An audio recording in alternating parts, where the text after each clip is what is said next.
Well, hello everyone. This is Robin Carter with Robin's Creations.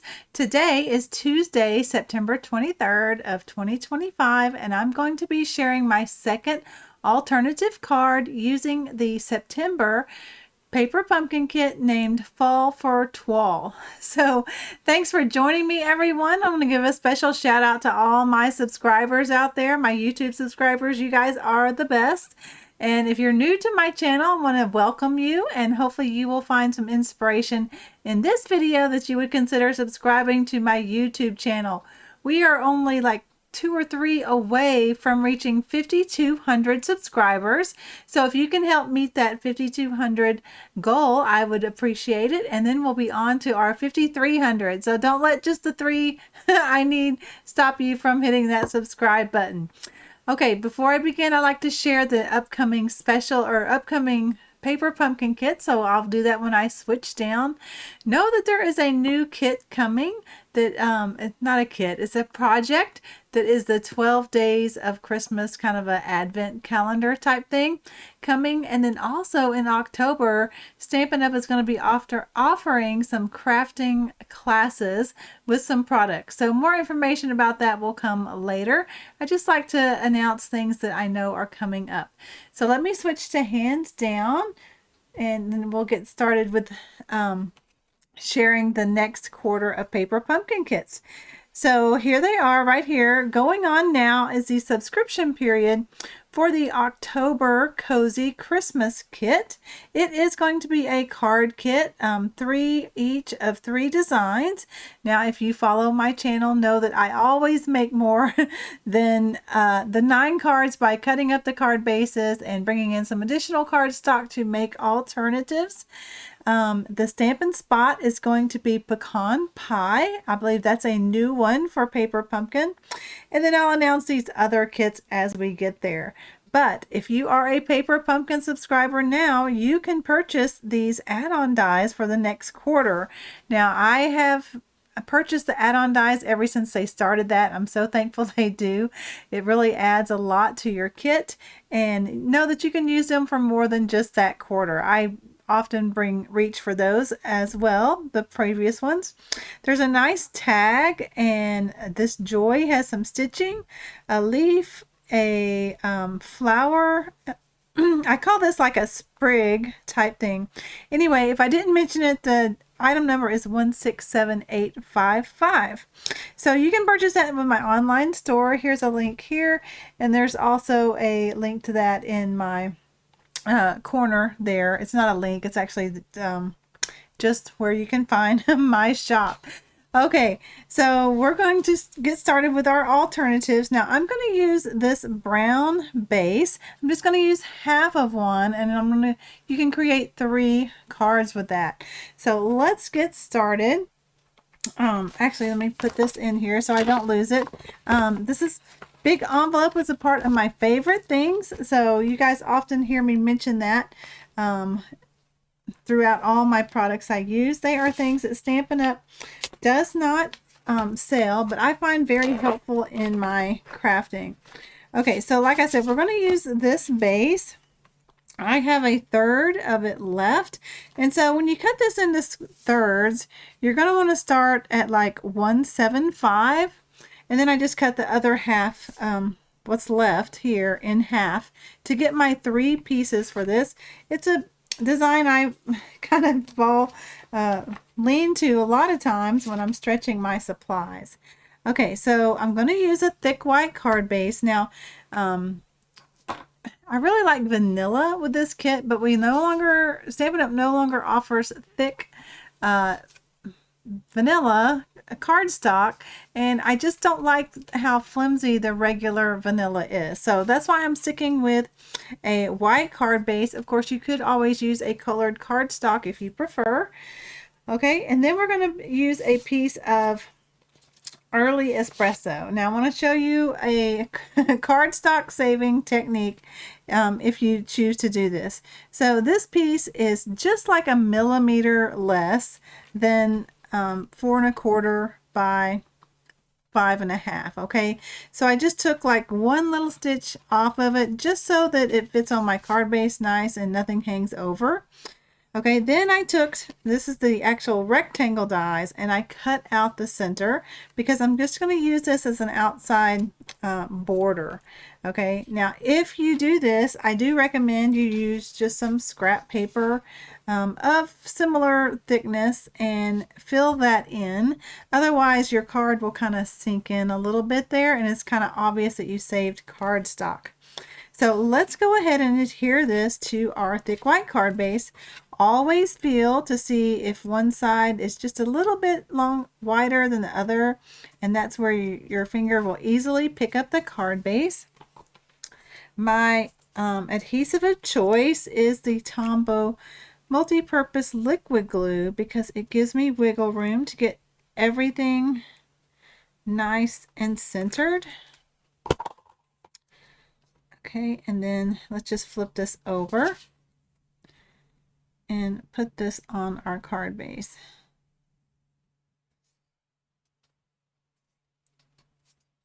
Okay, and then you can wiggle it around. So you see why I took off just a millimeter, and I'm okay if the white card base shows. It just looks like another layer on there. You can save this for other die cutting purposes. And then I'm going to put in this scrap piece of white right here just so it doesn't sink in. And it's obvious that I cheated and cut out some of the pretty cardstock from Stampin' Up! Okay, so just slide that in. You want to cut it with the same thing you cut out the center so it fits perfectly. Okay, now that's not a necessary step. I just like to share cardstock saving supplies. Okay, we have this piece that we're bringing in. And then you're going to want to bring in a piece of Very Vanilla that's just a slight bit less. So this one is 3.75. That should be by 5. Yeah, so about a 3.75, and that lets a little more of your Early Espresso background stand out. Don't know if I said that. This is Early Espresso. I thought it goes well with this card base. Okay, now we're going to get some fun. So I like to show the value of these stamps, and so I'm going to use all the stamps. I have them right here, or actually all the leaf stamps and the acorn. So let me get those right there. I'm missing one. Okay, it was just on the side of my desk there because I just cleaned it. Okay, so we're going to get busy stamping. I recommend you get some scrap paper. Now, I'm going to share, this is the remainder of the envelope after I cut off the flap. I'm going to be sharing an alternative with that soon.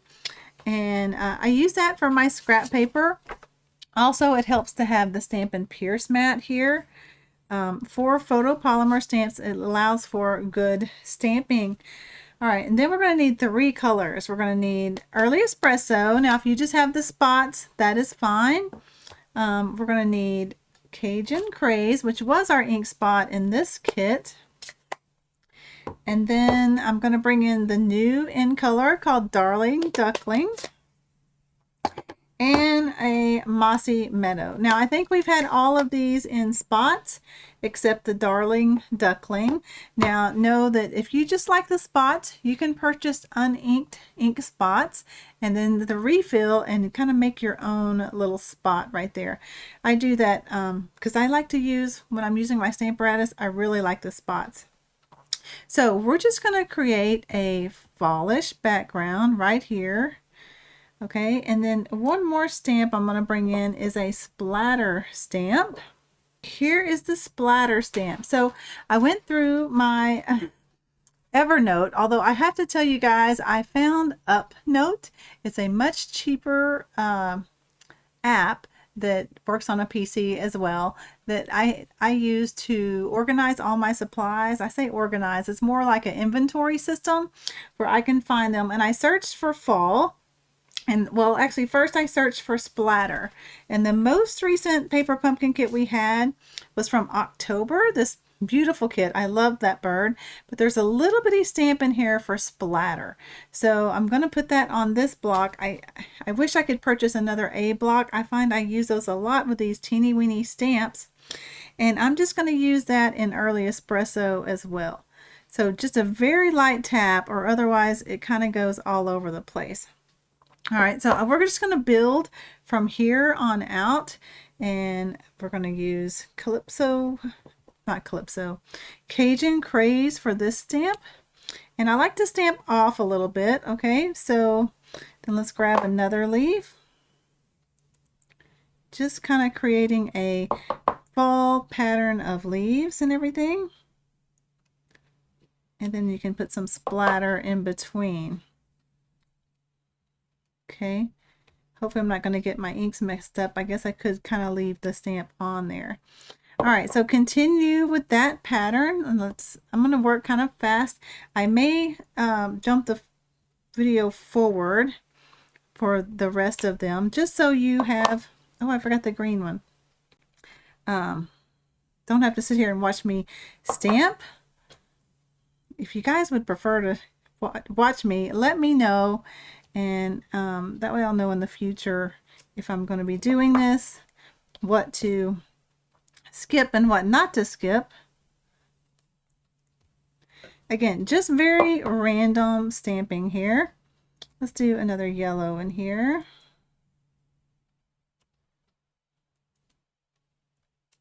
Kind of start with 2 there.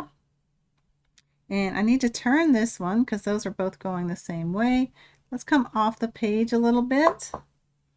And you know, I'm gonna leave this one on the Calypso pad, this one on the green pad, because that's the ones that are gonna get stamped. All right, we need some more splatter to fill in.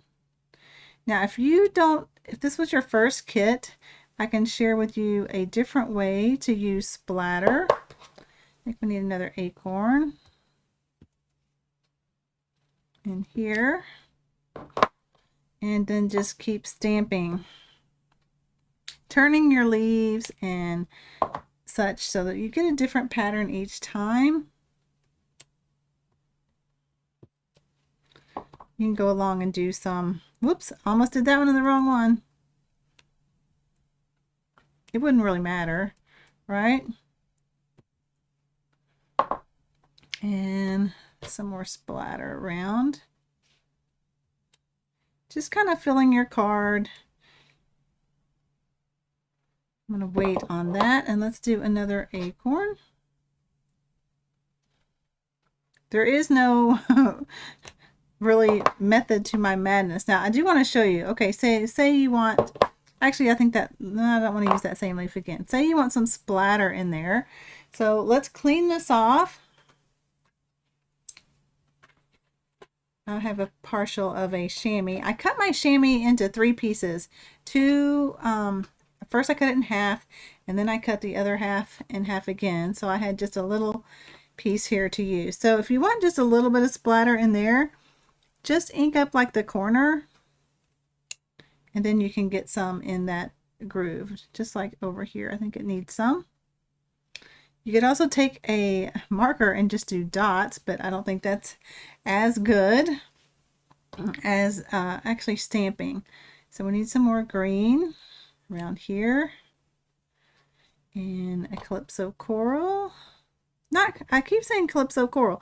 It's Cajun Craze.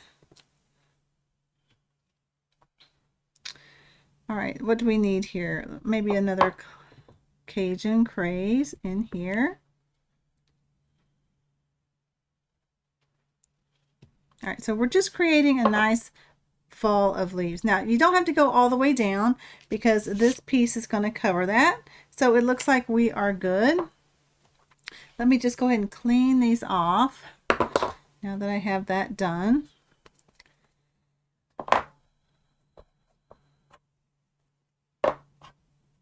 Okay, and then we can close up our inks for now. Now, if you want to color them using a blender pen and your inks, I like to use the extra blocks that I have received from various kits. You even got one in your first paper pumpkin kit. I guess you could remove your stamps and use that. I am going to use watercolor pencils. Now, these are a great addition to a paper pumpkin kit. It's a very economical way of coloring. Now, obviously, you could use your Stampin' Blends, although it's not Memento ink, so I don't know exactly how that would go. But like I said, you're going to need both sets because the assortment 2 has the Cajun Craze in there. I hope this item number is the same. I know they re-released them, but it's 149014. Otherwise, just search for watercolor pencils assortment 2. And then there's an assortment 1, and it's going to have your Old Olive, which is close enough to your Mossy Meadow, and it has pumpkin pie in there, and it has a Daffodil Delight that you could use for the yellow. I'm going to probably do my blender pen on an ink pad for that. So the great thing with watercolor pencils is you can just kind of scribble, all right, wherever you want it, and then we're going to blend it out with a blender pen. All right, so I don't think that one shows, but I'll just go ahead and do that one. All right, and then the Early Espresso, that's in the assortment 1. I don't think I mentioned that. Fill in the stems. Now I'm just going to real lightly color on the nut. I'm going to press more pressure on the top of the acorn.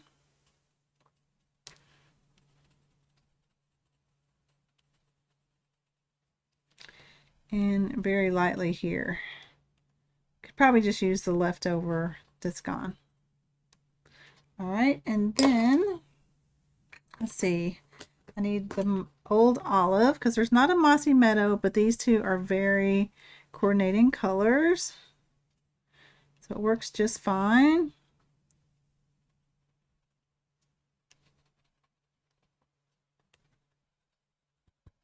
Okay, now before I get to the yellow, we're going to go ahead and use the blender pen. Now, one thing I like to do is I kind of designate a color. That one's the yellow, which we'll use that in a second. A color, that way you don't have to scribble off all the lovely juices that are in here. And I find it helps my blender pens to last a little longer because you're not wasting all the fluid or whatever it is in these blender pens. And this just really smooths out the color. And then if you think it's too heavy, you can go off. Don't know where my scrap paper went. On something. Here's just a little piece of paper on my, in case it's too dark for your nuts there. So just real lightly blend that in. That one didn't have any. And I'm going to pick up some from that and blend it in. Now, with a blender pen, you do want to not go over it too much, or it'll cause your paper, regular paper, to pill, to kind of go up like that. Okay, now I need my orange one. Just to blend all the colors in. You can stretch it to the places you didn't actually put watercolor pencil on.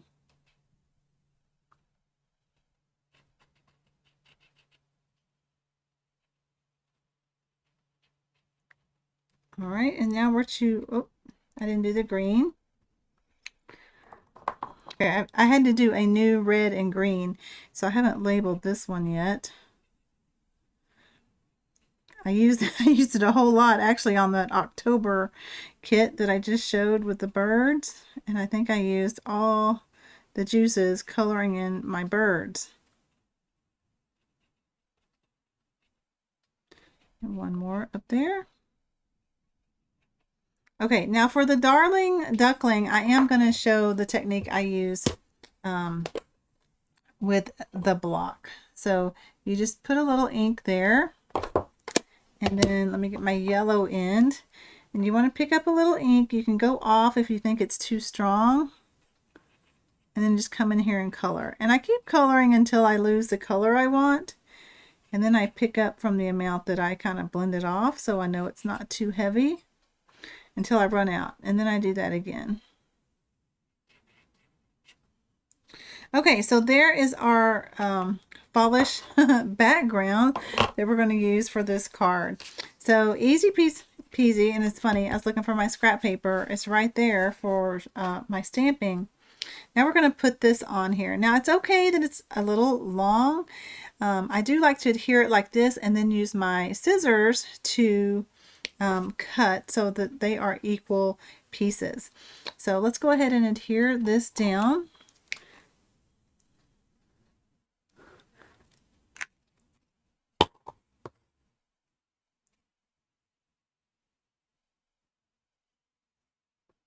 This is actually not taking too long, so I probably won't fast forward that.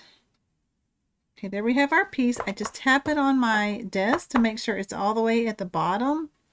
And let's let that dry just for a second before we mess with cutting it off.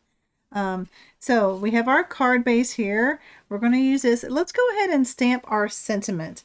Now, while that dries, I cut a circle from the add-on dies to make our sentiment for this card. So the add-on dies has this nice stitched circle, and I cut that out of Very Vanilla. So I am going to get my Stamparatus out, and I'm going to use one of the coordinating bundle stamps for this kit, and it is called, I know I stuck it under, oh, it's right over here, Amber Autumn. Now, I think it has some great fall, autumn, Thanksgiving type of blessings. I do have a cut file if you really like to do your sentiments on a cut, you know, a tracing around this stamp. And that is on my Etsy shop. For this one, we're just going to use the circle in Very Vanilla. Now, I'm going to set it here just to kind of see where it's going to stamp. Okay, and I kind of want it towards the top. And then I'm going to ink that up with Early Espresso. And as you can see, this is where I really love to use my ink spots, is when I'm using my stamp positioning tool. So Early Espresso, could have put the magnet there, but let's hope I get a good impression the first time, because I didn't put the magnet and it's I won't be able to put it right back.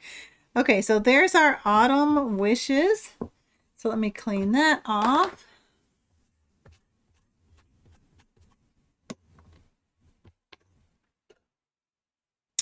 And then I want to decorate this. So I'm going to continue using the add-on dies. So this is a lovely fall leaf that I cut with Cajun Craze cardstock. And then I made the acorn with the add-on dies. Now the bottom part I die cut in Pecan Pie, and this top part I cut in Early Espresso. I just thought it was a very nice contrast to do that, and you could cut it out of that piece that we saved although it's just a little piece, but you get the idea. You could cut several of those out of that one piece. Now with this I don't know what that's called, it's kind of embossing, although it's all the way through. I don't want to use my liquid glue because it can kind of ooze through. So I recommend you either use glue dots, which we get with our paper pumpkin kits. I have some here stored. And then this is where your take your pick tool comes in really, really handy to pick up these little glue dots. Make sure I have the front side. And I'm just going to put some here on the top of the nut piece of the acorn. That one oh, it's on my finger. Well, that one's, you know, the putty part would probably actually work better, but sometimes I don't have as much trouble as I was having there with those two. Let's go ahead and do 3. We don't want it to fall off. All right, so we'll do 3 little mini glue dots.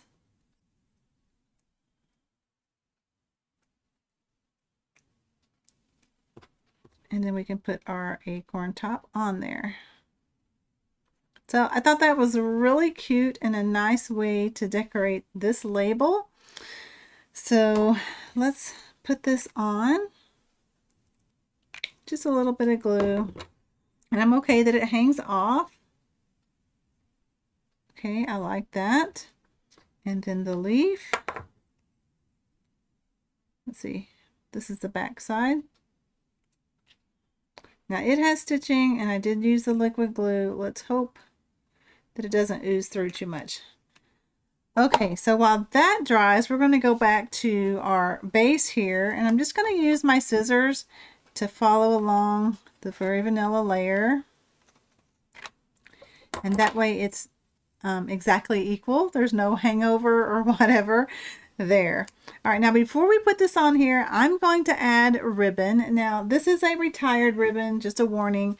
It was called Natural Finish Ribbon. Now if you don't have this, you could easily take maybe a piece of crumb cake cardstock, maybe emboss it just to give it some texture, and then add it here across. And let me get my ribbon scissors so it cuts well. So I just do a little piece like that. And then I'm going to use some tear and tape to adhere it on the back. So kind of get it lined up where you want to. And with this pattern, you do want to overlap it a little bit so it doesn't come up. I really wish they would leave a natural ribbon in stock all the time. They could change it up a little bit. By the way, this ribbon is, does it say how wide it is? I'll measure it here in a second. I'm just going to use some tear and tape to hold that down. And the other side. Now before I actually put it down the other side, I am going to hold it up. Make sure it's sort of straight with the pattern, and then pull it over and add tear and tape. I was quite generous with that piece. Okay, so I just think that adds a lot of texture to your card because there's no embossing on this one. Can you believe it? I guess you could emboss this piece or even that piece afterwards, but let's go ahead and adhere this down on the cardstock. Now, I don't know, I probably will take off the tape. Just gonna have to be real careful because if I use my tear and tape, I don't have any wiggle room if I take this off. Let's hope I do well. Actually, I just won't press down real hard until I get it lined up. Also, when I'm working white on white there, I do like to bring in my Stampin' Pierce tool to give some color variation. And I've got the backing hanging off there.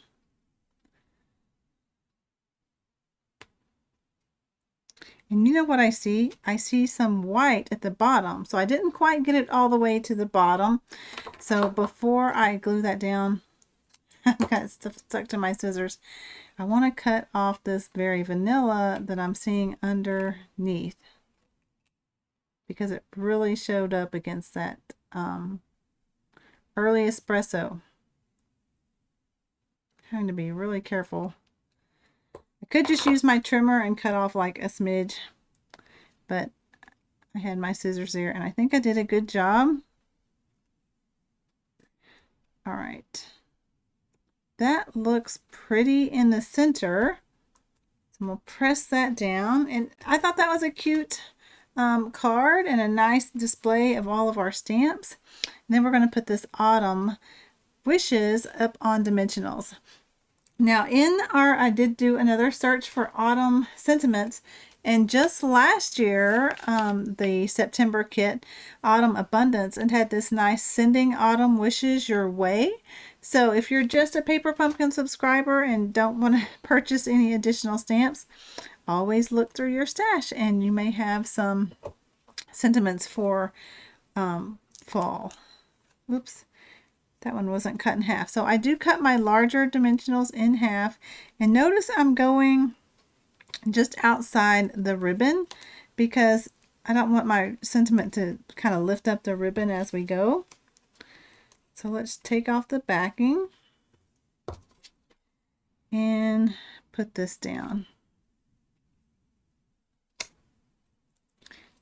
I want it straight or centered there. And sort of straight. Okay, there is our finished card. Let me show you my other two. Clean up my space a little bit here.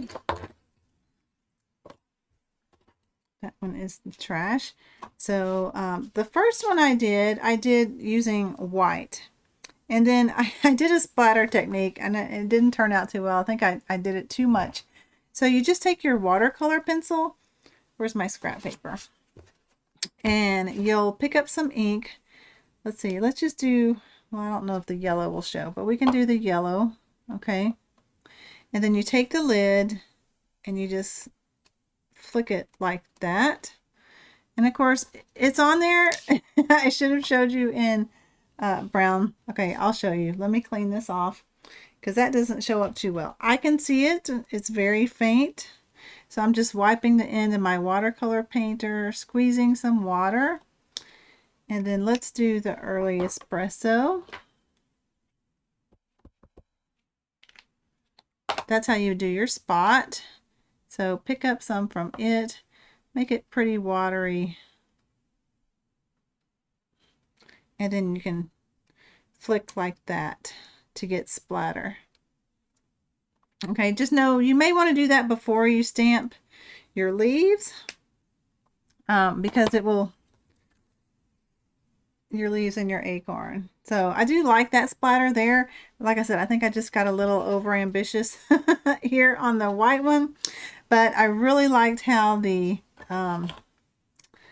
vanilla turned out with early espresso. This one had Cajun craze, but like I said, I really think the early espresso made it pop. This one I did with a less border of brown, so I just made my vanilla a little bit thicker. But on this one, I thought I would do a variation showing the early espresso even darker. So that is my alternative for you today. I am working on one with the envelopes, and of course my goal is to use all the supplies. Let me switch back to me. Okay, so my goal is to use all the supplies so that I have my little favorite things envelope empty and ready for the next kit. So as I said, if you're not subscribed to my YouTube channel, I would really appreciate if you would hit that subscription button. In the end credits will be a picture of me that you can easily hit to subscribe. There's also a link to my online store there.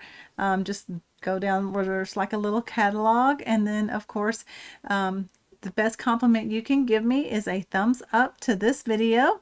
You can share it with your other paper crafting friends, and if you're not subscribed, subscribe to my YouTube channel.